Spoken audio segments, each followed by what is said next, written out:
Une des toutes premières choses qu'il faut comprendre, c'est que les Québécois ne sont pas Canadiens. Le Québec se désigne et est maintenant officiellement reconnu comme une nation distincte au sein du Canada. Les Québécois se considèrent dans leur très grande majorité comme une nation différente du Canada. Tellement différente qu'en 2006, la Chambre des communes a officiellement reconnu le Québec comme une nation à part entière, mais politiquement rattachée au Canada, faudrait quand même pas l'oublier. Politiquement rattachée au Commonwealth même. Et c'est justement ça qui fait pencher la balance. Les Québécois ne s'identifient pas à la couronne britannique. Et oui, un francophone qui n'a rien à voir avec la culture britannique, ni même de lien avec le Royaume-Uni, aura beaucoup plus de mal à s'identifier à la monarchie britannique. Pourtant, on voit historiquement le Canada comme une confédération, l'union de plusieurs peuples, francophones, anglophones, métis, inuits, cris. Le Canada, c'est une terre pluriculturelle. Mais c'est bien les Français qui sont à l'origine du Canada. Quand Jacques Cartier voyage au niveau de l'actuelle ville de Québec, il prend le terme de Canada pour désigner la région. Canada qui vient de l'iroquois Kanata, qui veut dire habitat. Un terme qui deviendra le nom du pays que l'on connaît aujourd'hui. Et c'est ainsi que le peuple canadien est né. Un peuple d'origine française avec un nom iroquois pour marquer l'appartenance amérindienne d'origine du territoire. Mais Louis XV, avec le traité de Paris, donne officiellement le Canada aux Anglais. Le Canada est désormais anglais. Le Canada, les Britanniques n'en veulent plus. Désormais, c'est la province de Québec. Un nouveau nom pour ignorer l'identité culturelle du territoire. Ils ont fait pareil avec l'Acadie, désormais la Nouvelle-Écosse. Mais là où la majorité des Britanniques vont repeupler l'Acadie par des Écossais, ils vont peu à peu essayer de s'établir dans la province de Québec, et en particulier autour du lac Ontario. Ontario qui deviendra une province indépendante du Québec, quand les Britanniques diviseront le Canada en deux.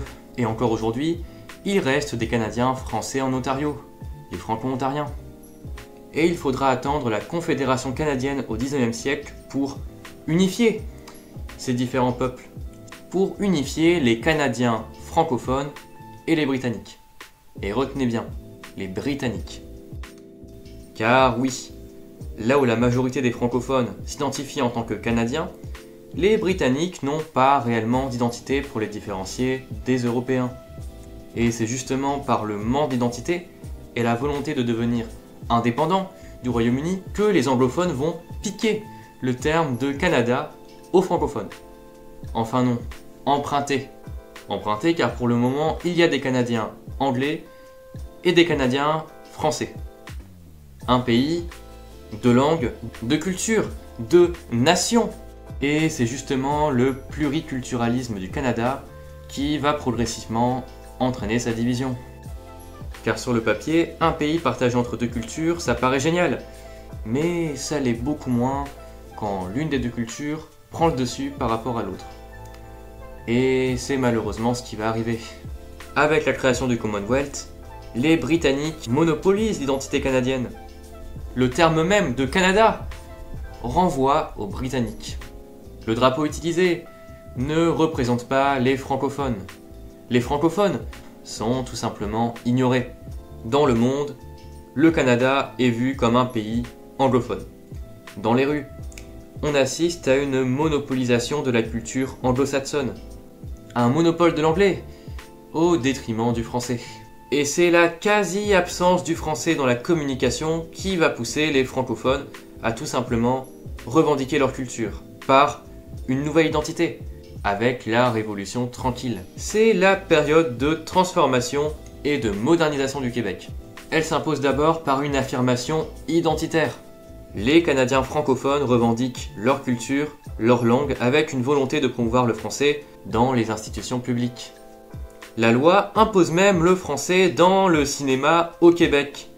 La francisation des titres est tout simplement obligatoire au Québec. Et on se retrouve avec des films comme Histoire de jouer pour Toy Story et Rapide et enragé pour Fast and Furious. Ensuite, par la sécularisation. Désormais, le Québec est laïque.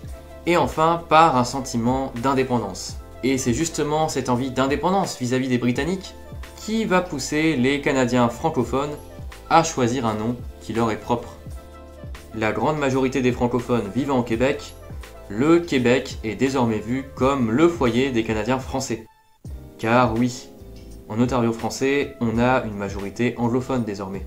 Le drapeau du Québec, c'est le drapeau des Canadiens français à l'origine. Désormais, le Canada français, c'est fini. Le Canada, c'est les voisins britanniques.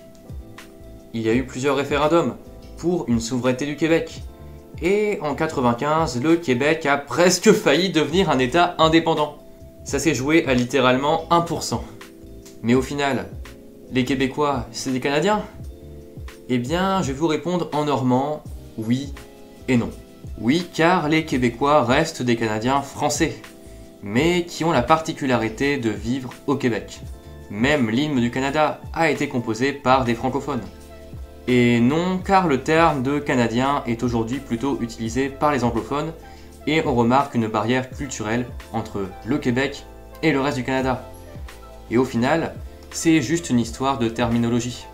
Mais en tout cas, ce qui est sûr, c'est qu'au Canada, il y a bien une pluralité de cultures, une pluralité de nationalités.